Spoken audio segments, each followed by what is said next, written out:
Do you believe in blood over everything, or not anymore? I think the moment I realized how far apart I was from the people I thought were my biggest supporters wasn't when they skipped the ceremony. It was a few weeks before, when I first told them about the nomination. It was one of those announcements you expect to land like fireworks, the kind you imagine will make everyone stop for a second and say, "Wow, you really did it." Instead, it slid into the conversation like a half-interesting weather update, met with polite nods and thin smiles, the kind that signal they've already moved on in their heads. My mom was stirring her tea, barely looking up as she said, "That's nice, honey," in a tone you'd use if someone told you they bought a new pair of shoes. My brother, who somehow manages to make every conversation about himself, immediately launched into a story about his golf game that weekend. And my cousin, always the queen of passive-aggressive remarks, asked if they'd give those awards to everyone nowadays or just certain people. I laughed it off, because that's what I do, but I walked away that day with this low, tight feeling in my stomach that I couldn't shake.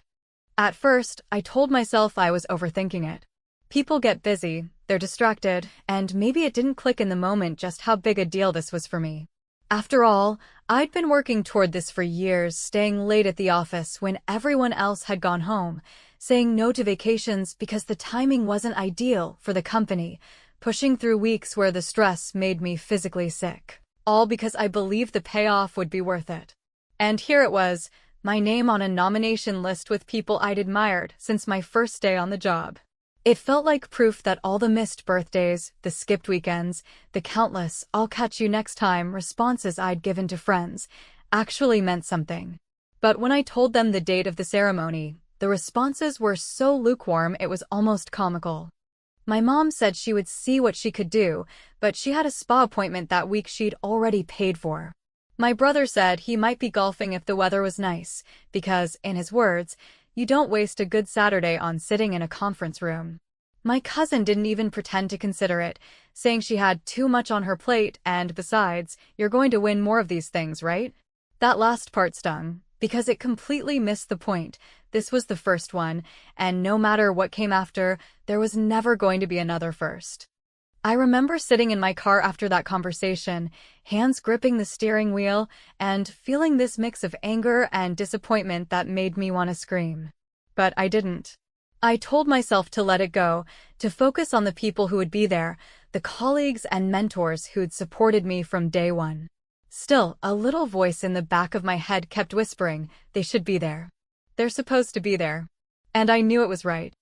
The week before the ceremony, I got the official seating chart. They'd reserved a table for me with 4 extra seats for guests, right up front. I texted the group again, just a reminder with the date and time, telling them how much it would mean to have them there. Within an hour, I got a series of messages that felt like the final blow. My mom said she was too exhausted from her week and didn't want to drive all that way. My brother sent a single line, "Sorry, booked the tea time already." My cousin didn't even reply, just liked my message as if that somehow counted. And then, as if the universe wanted to twist the knife, my mom called and said, "It's not like it's a wedding, sweetie. It's nice, but it's not that important." That phrase, "not that important," stuck to me like glue. I repeated it in my head all week, sometimes with bitterness, sometimes with disbelief, sometimes with a quiet, resigned acceptance. But under all of that, something else started building. I realized I wasn't going to beg them to come, and I wasn't going to pretend it didn't matter. If they thought it wasn't important, I was going to make sure they were the only ones in the world who would regret missing it. I didn't have a plan yet, but I knew one thing. When I walked onto that stage, I wasn't going to waste the moment thanking people who couldn't even bother to show up. By the time the day of the ceremony rolled around, I had stopped expecting them to change their minds. I didn't even check my phone that morning, because I knew there would be no last-minute text saying, "I'm on my way." Instead, I focused on my speech, short, direct, and just sharp enough to leave a mark. I kept picturing those empty seats in the front row, and instead of letting the thought crush me, I started to feel a strange sort of clarity. Maybe this was the moment I stopped waiting for them to be who I wanted them to be, and started making peace with the fact that they never would be. When the ceremony began, and the names were being called, I could already feel my pulse picking up. It wasn't just nerves about winning, it was knowing that when my moment came, I had the power to turn it into something more than just another polite, forgettable acceptance speech. I was holding a card they didn't even know existed, and I was ready to play it. And that's when it hit me. If they thought my award wasn't worth their time, I was going to make sure my words were worth remembering for the rest of theirs. The moment I walked into the venue, I knew exactly how the night was going to feel, not because anything was wrong with the event itself or the people running it, but because those 4 seats with my name on the card looked like a promise someone made to me and then quietly broke, and I kept catching myself glancing at them the way you keep checking a door you already locked, hoping it will open if you stare hard enough, even though the rational part of your brain is telling you to stop waiting and start acting like the adult who earned her way into this room. I checked my phone once, then twice, then made myself put it away because there wasn't going to be a last-minute parking excuse or a running late text followed by a sheepish entrance and a hug that smells like a quick save. There was just me. My name printed correctly on the program for once, my colleagues who had swapped shifts and rescheduled clients to be here, and those 4 empty chairs that were about to become the loudest thing in the room without making a single sound. I did that thing you do when you want to keep your dignity, where you smile and chat and act normal and pretend absence is neutral, but the truth is that absence speaks.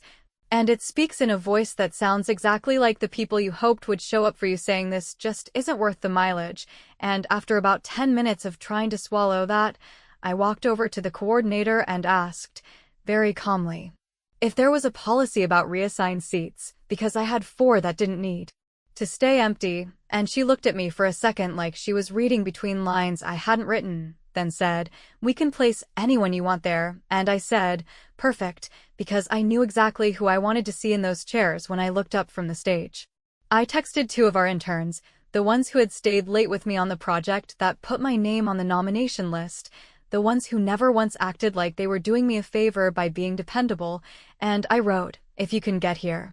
in 30 minutes, there are front row seats with your names on them, and I added, no dress code, no pressure, just come as you are if you want to see something that might help you believe in yourselves a little more.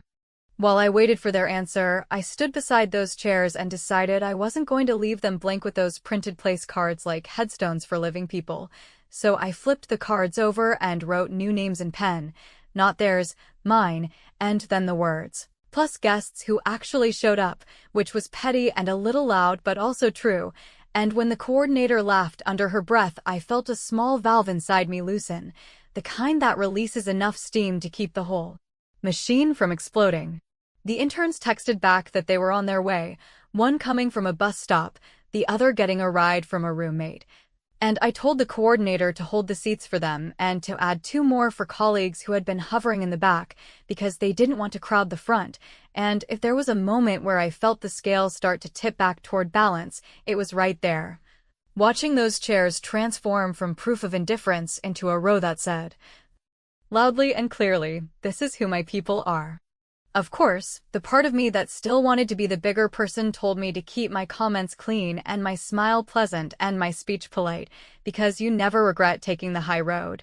Except there are times when the high road is just the way back to the same overlook where they've been standing, waiting for you to explain yourself, and I was done explaining. I checked my phone one more time and saw nothing from family, but I did have a cluster of messages from coworkers who were already in the room, selfies with the caption, "We're here," and a lot of sarcasm about the empty seats, and I wrote back, "Thanks for being the kind of people who don't miss the moment just because it belongs to someone else," and I meant every word.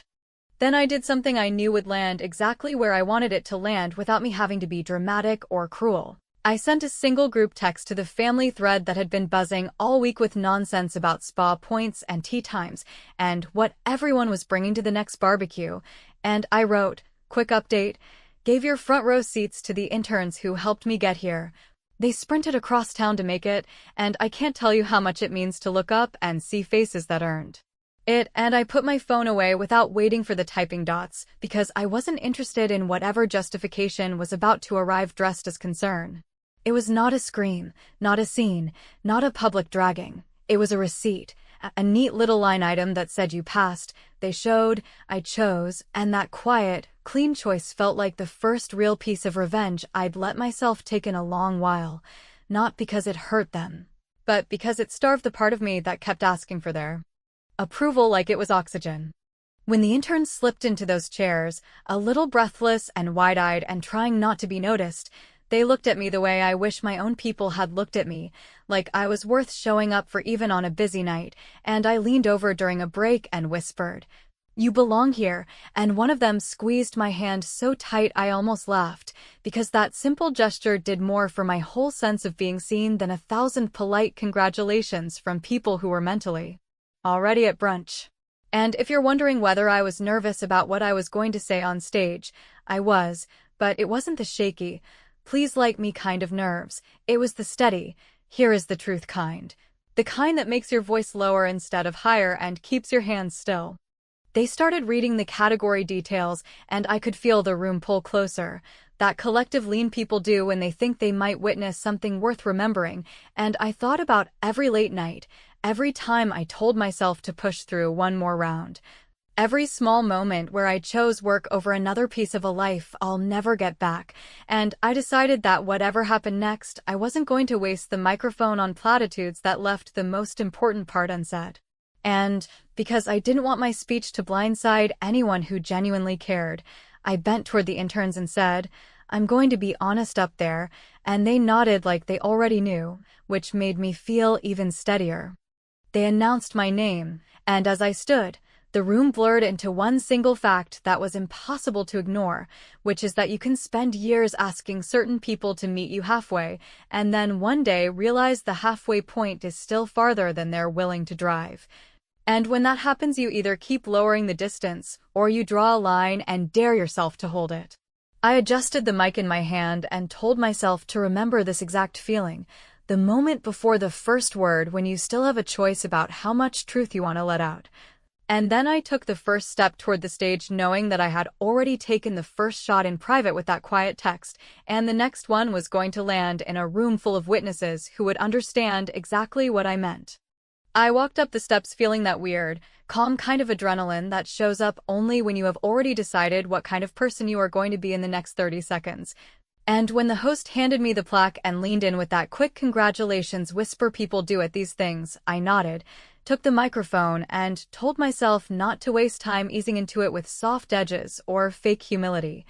Because the truth was simple and it did not need padding, it only needed air. I thanked the committee in one clean sentence, I thanked the team that actually carried the weight in another, and then I let the room settle, the way you do when you want people to hear the next part without the scramble of clapping or shuffling, and I said,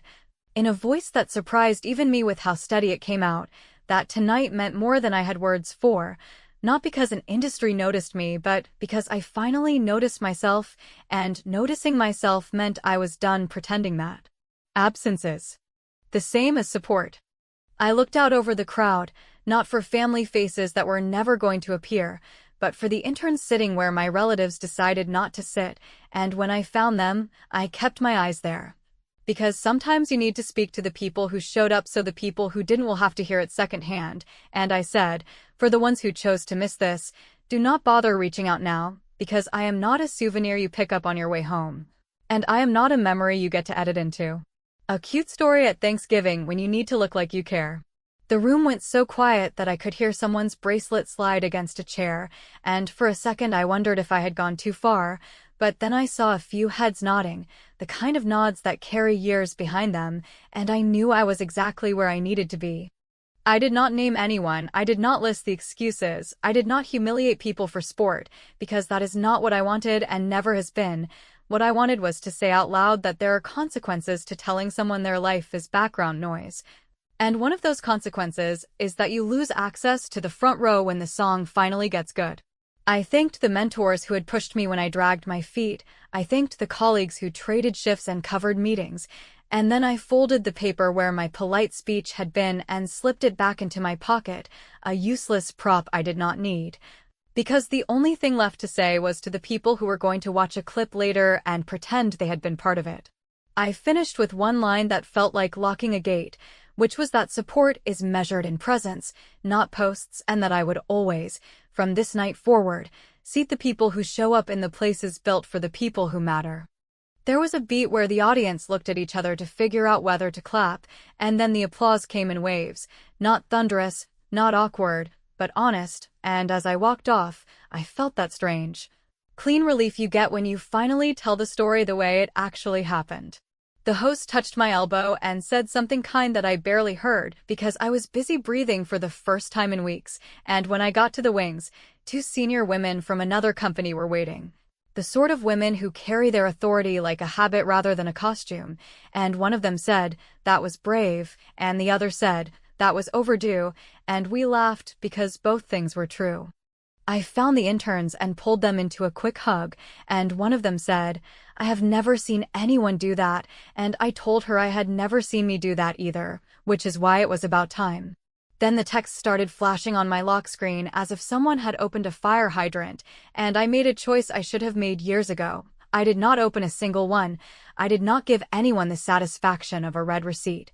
I did not let a flood of explanations rewrite the fact of what had just happened in front of hundreds of witnesses whose opinions I value more than a family chat that treats my life as a scheduling inconvenience. Instead, I asked the photographer for a quick shot with the interns in the front row, my colleagues in the second, and the plaque sitting dead center, and when the photo landed in my messages, I posted it with a caption that said thank you to everyone who traded time and energy to make tonight possible, and nothing about relatives or absence or speeches, because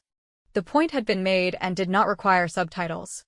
On my way back to the table, I could feel my phone humming like a trapped insect, so I flipped on Do Not Disturb and slid it face down. Because the last thing I was going to do was let other people's panic hijack the one night that belonged to me and the people who earned a place inside it. A colleague poured me a glass of something and asked if I was okay, and I said I was better than okay. I was done, and she laughed because she knew what that meant. I stayed for the rest of the program and clapped for the other winners. I shook hands with people who wanted to talk shop, and I let myself enjoy the feeling of not performing gratitude for people who had not earned it. When it was finally over and the room started to thin out, I grabbed my coat, hugged my team, and walked toward the exit with the plaque under my arm, and only then did I pick up the phone, not to scroll through the family thread, but to check the voicemail counter, which had already hit capacity, because of course it had, and because there is nothing like a public boundary to make chronic minimizers suddenly remember your number. I did not listen, not yet, because I knew exactly what would be in there: apologies with strings attached, complaints disguised as concern, invitations to talk that sounded like cross-examinations. And I wanted to savor the silence I had earned for one more hour before I let the noise try to claw its way back in. And since revenge needs one last clean edge to feel finished, I forwarded a copy of the recorded live stream request to the event organizer with a note asking for the clip of my acceptance, not to blast it on every feed, not to tag a single person, but to put it somewhere very easy to find for the people who were about to swear they would have come if they had only understood how important it was, because if you cannot be bothered to sit in the front row, you can at least sit with the truth on replay, which is exactly what I intended to make possible, right before a caller ID popped up with a name I had not seen in years, and that, more than all the other messages, made me stop in the doorway and wonder what kind of storm I had just invited. By the time I got home, the phone felt like a living thing in my pocket, buzzing every few breaths as if it could force me into a conversation I didn't owe anyone, and even though I had promised myself one quiet hour before I let all that noise in, I made tea I barely tasted, sat on the edge of the couch with the plaque leaned against a pillow like a guest who actually showed up, and pressed play on the first voicemail, because I knew I had to hear at least one to confirm that I wasn't imagining the pattern I'd spent years trying not to see. My mother's voice came through first, soft and sweet like sugar poured over a bruise, saying she was so proud, but she wished I hadn't made a thing of it, and that she hoped I understood how tired she had been after her week, which would have landed differently if I hadn't spent half my adult life dragging myself through weeks that would have flattened her. And when she added that the speech felt personal, I said out loud to the empty room that yes, it was personal, because I am a person and this was my life, not a program she could change with a remote. The next message was my brother, All false, calm, and careful phrasing, saying he was disappointed that I had chosen to embarrass the family, as if my absence of a golf cart had somehow crashed into the ceremony and spilled beer on the stage. And then a quick pivot to tell me that he had always supported me, which would be news to every text thread where he sent a thumbs up and nothing more, followed by a suggestion that we sit down like adults and talk about it, which in our language means I should meet him at a sports bar where he can lecture me between highlights. I deleted that one without saving it because I already knew the script and did not need a rerun. There were apologies that arrived preloaded with disclaimers about traffic and childcare and weather apps. There were defensive monologues disguised as concern. There was one long message from my cousin about how my public tone hurt her feelings even though she had not lifted a finger for me since college, and there was a lecture from an aunt about respecting elders that somehow managed to list every family obligation I had fulfilled over the years without landing on a single time they had fulfilled one for me, and I let them play until the mechanical voice announced that my mailbox was full and suggested I erase some messages, which felt like the most useful advice I had been given by anyone related to me in a very long time. Before I erased anything, I did something I never do because it usually becomes a second job, which was to set a new voicemail greeting that said, in a calm voice I recognized as the one from the stage, that if you are calling about tonight,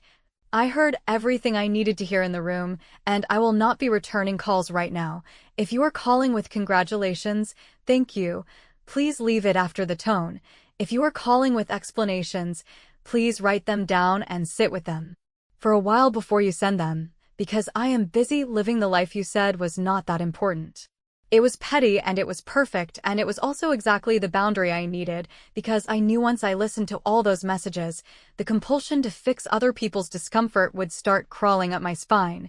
and I was not letting it run the show anymore. I put the phone face down and tried to breathe, and that is when it buzzed again with a call that froze me mid-exhale, because the name on the screen dragged me back to a moment I had stored away under the label, "Someday this will make sense." A name I had not seen in years except in bylines I skimmed with a mix of admiration and irritation: Lydia Park. Lydia had been the features editor at the city paper when I was still scrounging for freelance bylines, and she had once sent me a rejection that was so clean it almost felt like a compliment, telling me I wrote well, but the story didn't have a center, which I had taken as a dare to find one, and now here she was lighting up my caller ID on the night I finally said the center out loud. I let it ring once more, reminded myself I was the one in control, and then I answered with a steady hello that did not give her the satisfaction of hearing surprise. She said she had been at the ceremony covering someone else, that she had caught my speech because a photographer told her to pay attention, that she had spent the last hour talking to people who quoted my line back to her like it had been waiting in their mouths for years,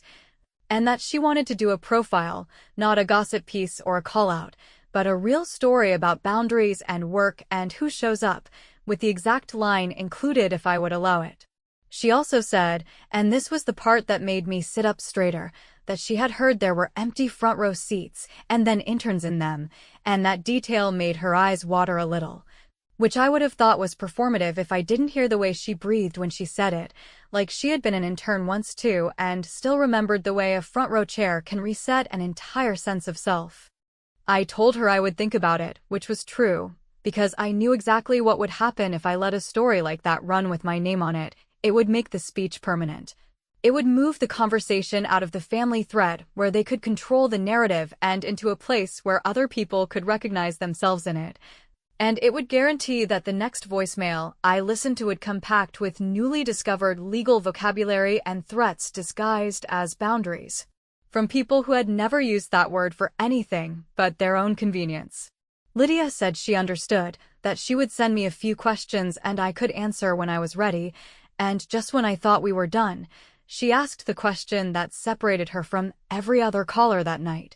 which was whether I had documentation for the parts one would want on the record: texts, voicemails, seating charts, because if I wanted to name behavior, she wanted the paper to be able to stand behind it without blinking. I looked over at the plaque, at the photo I had posted of the interns in their seats, at the paper program where I had crossed out 4 names that used to anchor me and written in the people who actually studied me that night, and I felt the clean,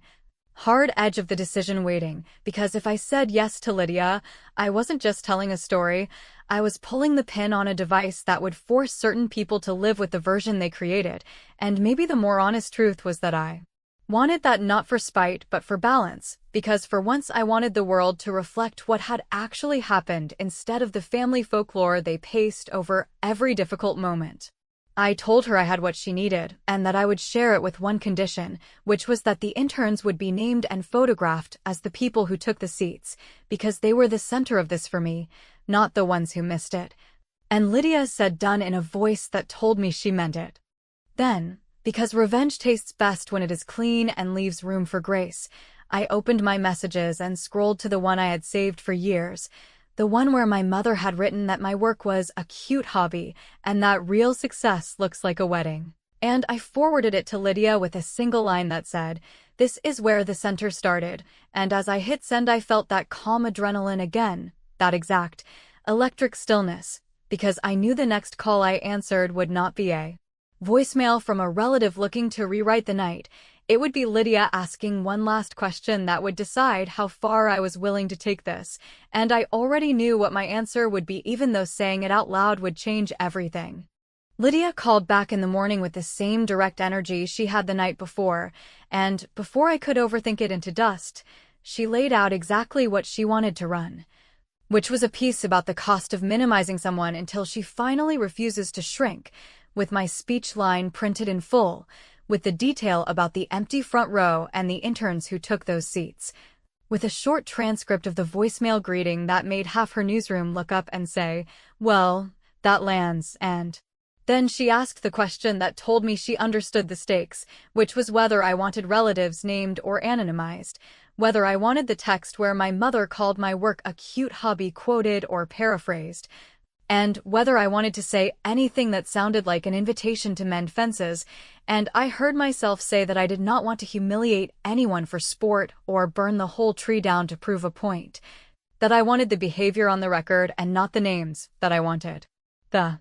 interns front and center and not my family mythology, and that if she could give me one paragraph at the end I would write it myself, because there was one thing I needed to do with those 4 empty seats that would make the whole night make sense. She said yes without hedging, told me to send receipts for anything we quoted so legal would sleep well, and then she did the journalist thing and asked what the paragraph would say. And I told her straight that I was taking the honorarium and part of my bonus and creating a tiny, no-nonsense mentorship called the Front Row Fund, for spots a year for early career folks who have been told, in any flavor of voice,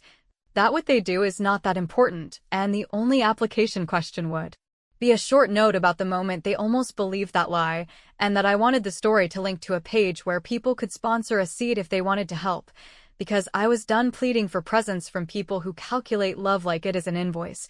and I would rather give those seats to the ones who sprint from a bus stop and still make it on time. Lydia went quiet for a second and then said she had goosebumps, which I usually file under theatrics, except I believed her, because she did not cushion it with flattery. She just said, "That will hit like a gavel."